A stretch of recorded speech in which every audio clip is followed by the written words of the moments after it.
Today I'm joined on the Sanfilippo project by Brittany Lagarde.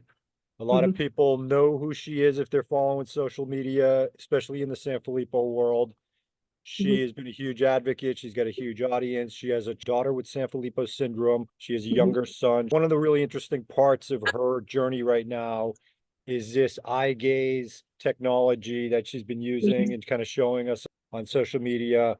I'm really curious to learn more. And what I'm going to do is turn it over to Brittany. I want you to tell me about yourself, whatever you want to tell me, as much as you want. And throughout this talk, like if there's anything you just want to share with us, just throw it in there. Okay. And I'll Alright. and all right, lastly, and then we'll just kind of get into it, treat me like a fifth grader, and we'll turn it over to you. Well, thank you so much for having me. My name is Brittany and my husband is Sam. We have Sawyer, who just turned 10 this year, and Zion. Sawyer has Sanfilippo syndrome. She's our daughter. She turned 10 this year. Zion is 7 years old. He's almost 8, and he is autistic. So basically, we found out that Sawyer had Sanfilippo when I was 6 months pregnant with Zion. The only reason we really found out about it when I think she was like 2.5. And the only reason we found out that young is because when she was born, she had unknown respiratory issues at birth that really, I mean, it was such a nightmare. Like a couple hours after she was born, she stopped breathing or like was breathing, I don't know, 100 breaths per minute or like Mhm. just her lungs were not good. I Okay. think I heard a Um, similar case because I talked to her recently, yeah, Sadie's mom. Didn't she kind yeah, of have it that yeah. like, yeah. Yeah. So that's very Let's see. common. We found out after we got the Sanfilippo diagnosis that it is common for kiddos to have respiratory issues and really underdeveloped lungs, I think, is in airways, I think is the most common thing that I've heard. So she was intubated for 10 days right after she was born. She, got flown to a children's hospital here in Minnesota. At the time, we were living in a very tiny town in Wisconsin. Since then, 6 years ago, we moved to Minnesota here in the Twin Cities. How did you and Sam meet? Just tell me a little Yeah, about that. we kind of grew up together. We went on mission trips together. We went to the same youth group, but we didn't really hang out with each other until we both graduated high school. And I was kind of back helping out with the youth a little bit. And we just kind of reconnected. So, yeah, then he actually was going to go to school for ministry, but that was kind of when Sawyer was born and having all of these health issues. So, he's worked at multiple different companies, but currently for the past almost 6 years, he's been at Anderson Window, and it's a company that is known to make Yeah. windows. They're very well known. Yeah. So he works in HR and he does trains the employees. So I have been staying home for the last 6 or 7 years, I think now. So Sawyer And is what, 9, and your younger kid is 6 or Sawyer's something, 7? Sawyer's 10 and Zion is 7. And so, yeah, I've been staying home. We just recently this year started homeschooling Zion. So, been doing that. And Sawyer goes to school. She goes to school full time. In the school year, she's out for the summer, which is always very challenging. But to kind of keep her busy and trying to like preserve the skills that she has. She's very social, even though she is nonverbal. She loves to be around people. And so, yeah, at school, she rides her bike, she jumps on trampolines. She's in a lot of her classes, integrated into a lot of her classes. She has a one-to-one para full time. She loves school. She thrives at school so much. So, Are there any yeah. little kids in her class who have become like her playmates that you're able to like talk to the mom and say, hey, let's get these two together or what? Well, actually, her para, they have a little contained classroom with other kiddos at as Sawyer, like similar needs as Sawyer. Hmm. So her para designed these summer meetups, playground meetups. We were supposed to have our first one today, but it rained. So we have another one in July, and we're super excited about that. She loves everybody in her classroom, and some of them are nonverbal. I think one is like limited communication, but they all just like laugh and giggle at each other. And yeah, but as far as kind of she was just in fourth grade, so next year she'll be in fifth grade, her gen ed fourth grade classroom, kids say hi to her, kids acknowledge her, they're very sweet with her. But yeah, we haven't really experienced play dates or birthday party invites or anything like that, which is kind of sad. But yeah, I I don't mean, know. it looks like, well, his little brother seems like the greatest little best Yeah. friend to him. I mean, the kid's amazing.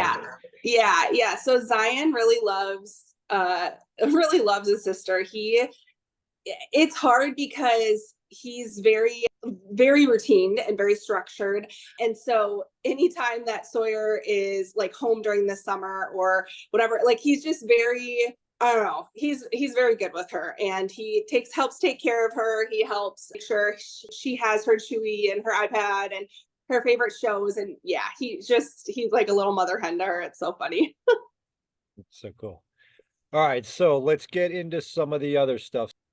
I wanted to talk to you mainly about this eye gaze communication thing. Yeah. Tell me a Yeah. little about the progression and or regression of her language skills and communication skills and how it kind of led its way to that.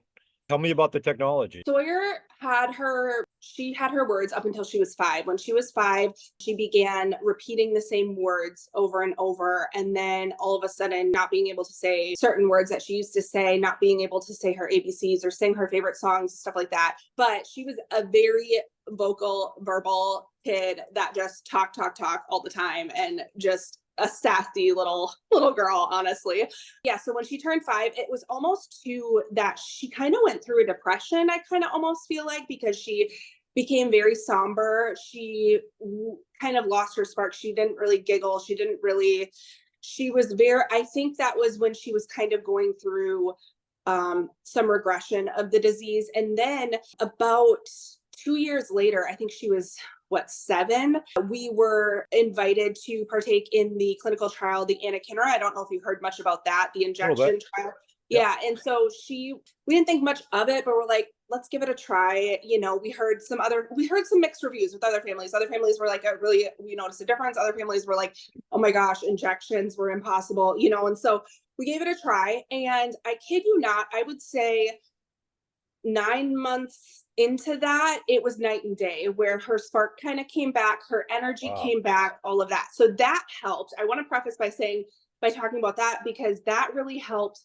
I think her motivation, her energy, just it made her again, Yeah. kind of like, I don't know, it was Yeah, really that bizarre. like happiness spark in your Yes. kid for our Yeah. kids is Yeah. huge. Yeah, I mean, I remember during that time when she was like going through kind of that depression after losing her speech, I was like, oh my gosh, it's gone. Like she's not the same person, and it's like Mhm. you're grieving her diagnosis all over again, type thing. Yeah. And so I was just like, okay. So, anyways, we saw that spark. Well, then this year, her teacher and speech pathologist came to me and was like, hey, some other kiddos in our class are trialing this new eye gazing communication device. Do you want Sawyer to trial it? I'm like, oh my gosh, Wow. like an AAC tablet has never worked for Sawyer, because she's obsessed with her iPad. Her iPad is her comfort. She watches the same little super simple songs and like Mickey Mouse Mhm. episodes, and same thing, all that. Like whenever she would try an eye gazing communication device, she would like try not find her thing, and then she just throw it. So I was like, I don't like, Sounds sure, iconic. yeah, I'm like, sure. I mean, I feel like you guys are going to get frustrated with her, but like, by all means, try it out. And then her teacher sent me a video and was like, Brittany, oh my gosh, like she understands more than we realize, I think. And I'm like, really? So what it is basically is, it's like, so it says the word, it has like a little picture, feelings. So it has like a little picture, expressions. Okay, so then she could say, I like that. So she looks at it, and there's two little dots. The eye gazing isn't on right now, but there's two little dots that when it lights up, all she has to do is look at whatever she wants. So another good example on here is like, that's our literal TV. So she wants the TV turned on, she'll look at that. That's one of her favorite toys. That's Zion, that's her Chewy. Like Zion also loves to like put random things and his random toys in here too, and like talk to her about it, which is so sweet and precious. But so Mhm. there's some funny things on there too. But anyways, so when she first used the device, her teacher sent me a video of, they took all the distractions away. And so this stand actually came with it. But at school, they have another stand where it's like a claw to like a table. It's not like Mhm. a stand-up one, but it just like claws on a table, and then it's like right there. Yeah. The stand, I think, makes all the difference in the world. If she was holding it, it would remind her of her iPad. I think why this really helps and why it works is, first, what we had to do is we had to eliminate all distractions. No iPad, no TV on, not give her her Chewy, not give her anything where she's just kind of forced to like tell us, what she Yeah. wants or whatever, or Wow. look at what she's thinking about, Yeah. basically is how it works. Is And that so, kind of like an ABA thing in itself? It sounds like you're kind of like a behavioral, yeah, you know, I mean, makes sense, yeah, right? yeah, we don't use it in an ABA style, but to get her to use it That's what I mean. initially, Yeah, that's we what I'm, did. yeah. Yeah. We just have it out all the time for her and she'll go up and look at it. But I will say when the TV is on or when there's distractions, she's not going to look at that. So you Mhm. kind of have to remove the distractions if you want her to say something. However, we have worked really hard at the stand, goes up or whatever, and it can like go up to her height. And so when she's jumping on her trampoline, we have it next to the TV so that she can, and she has communicated to us, even while she's jumping on her trampoline, even while she's watching the TV, she's communicated, how she's feeling, or dad, or Zion, if she wants Zion in the room, or Chewy, or all done, or stop. Pause. Now tell me again, maybe I missed it. Say she wants to say, I want ice cream or so whatever her favorite snack is. Does her eye gaze turn her to the right screen? So basically, it just asked me to calibrate. I was like, no, I don't want to calibrate. So basically, I think she sees a picture. Honestly, I don't know how much she knows. Her teachers and parents were like, does she know how to read? Like, was she ever able to read? And she wasn't, because she was, 5 when she lost her words or whatever. Yeah. So she's never like read or wrote anything. But I don't know. To be honest, I don't know like what her brain knows and what her brain doesn't know, but she does recognize all of her kind of safe stuff. We have a list of her favorite movies. Now, you can see these are what she'll see on her iPad, when she wants to watch Frozen 2 or Mickey Mouse. So all she has to do, So you it kind takes of a while. almost point to like your eyes point to a theme of some sort that you want to address? So with Sawyer, and I should have started off by saying this, what we do, like, we give her prompts. We're like, Sawyer, what show do you want to watch? What movie do you want to watch? And then she'll look at what she wants to watch. And her looking at it, Hmm. this censors it. Wow. So it censors it and it lights up. Like, maybe I should just do this quick. So she could point or she could eye gaze? Is that kind of how Yeah. it works? Well, she can touch it or she can Hmm. eye gaze. Pointing doesn't work, but let me see if I can get this to work. Okay, there we Yep. go. So all she has to do is, if she's thinking about it, the way that my husband explains it, it's intuitive. Like, it's like her intuition where she's like, I want this. Like, I want to watch Frozen. I want, whatever. What I will say, what we do sometimes, or a lot of times, like when we are feeding her recently, this is what I started doing. I will bring up, it's complex in a sense of there's a lot of different screens, a lot of different categories. So, okay, this is feelings. I just went into the feelings category. Now there's like I like that. I am happy. I'm scared. I am so excited. I love you. So there's all these feelings. So recently I've been having this screen open, and she can go to a different screen if she wants to, but have this screen open while she's like eating or while she's jumping on her trampoline, because I kind of want to know how she's feeling. Mhm. So that's our most used thing to kind of get her to tell me, because she'll tell me any day of the week that she wants the TV or she wants her iPad or she wants her favorite snack is on there, and there's like an actual picture of it. So when she sees it, she just keeps looking at it and Yeah. it just keeps communicating. We do go into different screens for her. So that's like the feelings one that we do. Brittany, I would think Yeah. that that would be a great way to get her overall temperament for the day to start it, maybe. Like, Yes. if you know she's happy, it's like, all right, at least you're not in pain. Now, if she's ever Yeah. feeling sick or has an Yeah. injury, is she able to communicate that effectively now? We have tried that because she actually just had surgery. She just had her tonsils out and the recovery was like a lot. And there was a time where she was in pain and she just kept saying, stop, stop, stop. So that's the thing we're working on. That was in it's in the context, right? Of like, stop, hurting or stop, you know what I mean? Like, Yeah. is she gonna You want something stay? to stop in your body Yeah, or whatever, right? yeah, Kind of, and she was just sitting on the couch. It wasn't like she was doing anything, or we weren't doing, we were all just kind of sitting on the couch, and she was like, "Stop, stop," and kept looking at it. And so it's in context of it. In a perfect world, I would love for her to say, "I don't feel good. My stomach hurts." And we want to work up to that. But I think what I would love, because I've had a lot of families reach out to me, and even a lot of, nonverbal autistic families reach out.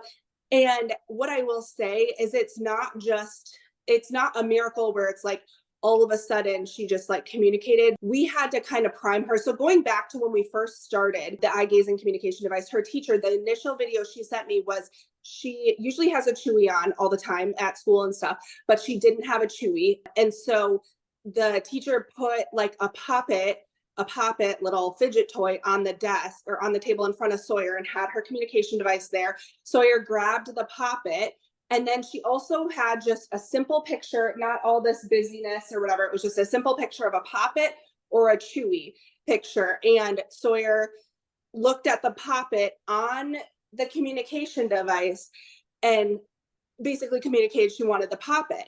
And so then the teacher gave her that. And I think the most important thing is whatever she's communicating, even if it's her favorite snack 82 times in a row, we give it to her. Not 82 times in a row, like she loves yogurt tubes, but we'll give her like 2 or 3 in a row so that she knows it's an incentive. You got to kind of train. I don't want to yeah. lack a I better word, mean, trainer. probably a little bit like a Yeah. dog. Yeah, you got to kind of train, like, oh, if I, and kind of like ABA, like what you were saying, if I do this, then I get this kind of Yeah. thing. That Um, Pavlov reply to the bell sort of approach, in a way. yeah, yeah. And so she's now associated this with, and anytime she starts getting, fussy or just like is annoyed about something, we take this away. We don't want it to be, you have to do this to get this too. So there's kind of a balance that you have to do, because you don't want her to view it a negative experience. She is motivated to use it now. She's motivated to say how she's feeling, communicate what she wants to watch, communicate. She always wants Zion in the room, so she'll always find his little picture, and if he's not in the room. And then there are some times that are like, she'll, and this is funny too, we'll be eating or we'll be feeding her, and she'll look at it. I don't want to talk about it right now. I don't want to talk about it right now. So it's funny because it's like, she doesn't want to be doing this right now. She just wants food. Yeah. She's like, Mom, stop trying to make me talk. I just want to eat. Right? Yeah. Yeah. So some of That's it's cool like, though. Yeah. yeah, it's like hilarious how she finds these things. There was another instance where a para and a teacher were talking in the room, and they were behind Sawyer, and they were like looking for something. And Sawyer went into, I think it was personal needs. So she went into personal needs, and I think maybe not in the So she personal was needs. kind of scrolling down herself. Yeah, yeah. Oh, And she that's found, cool. so the teacher and para were like, "Hey, where is this?" They were looking for something, and Sawyer found in her device somewhere. I don't even know where it's at. Look under the cupboard. No way. And yeah, so that's what I mean. It's so hard to know. Does she know? Is it a Yeah. coincidence? And so many people on social media are like, "Does she really know? Does she really know?" And I'm like, I don't know what she knows, but we Yeah. just are going to keep using it and trial and error. Sometimes things are out of context, or maybe she's confused about things, but she's learning too. I mean, she's only used it for a couple months. So Yeah. it's wild, the technology. I never thought that she would do anything like this, but I think the stand makes a huge difference. And the fact that she just has to look at something that she wants. I think the company, Toby Dynavox, I think is how you say it. I think they do a lot of trials in schools. So everyone's like, how do I get this? Where do I get it? How do you pay for it? All the things. Yeah. And I would just direct you to your speech pathologist, whether that's in school or outpatient, or your teacher, even if they've ever heard of this company. I think they have reps that literally go to the school, because that's what they did with ours.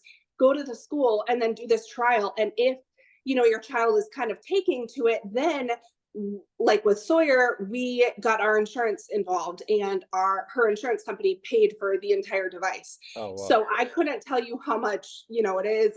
Yeah. I have no idea. Yeah, it was a great thing. So we're just gonna keep using it till she Yeah. wants. as long as she wants. How can people follow you and follow Sawyer and your story? Social media platforms, what's the name? Yeah. And any final parting words of advice to Yeah. parents, anybody who kind of wants to? You can follow more of our story and our journey. We post a lot of stuff on TikTok, Happy Regardless, Instagram, Happy Regardless, and I've been posting more on Facebook, but yeah, TikTok and Instagram mostly.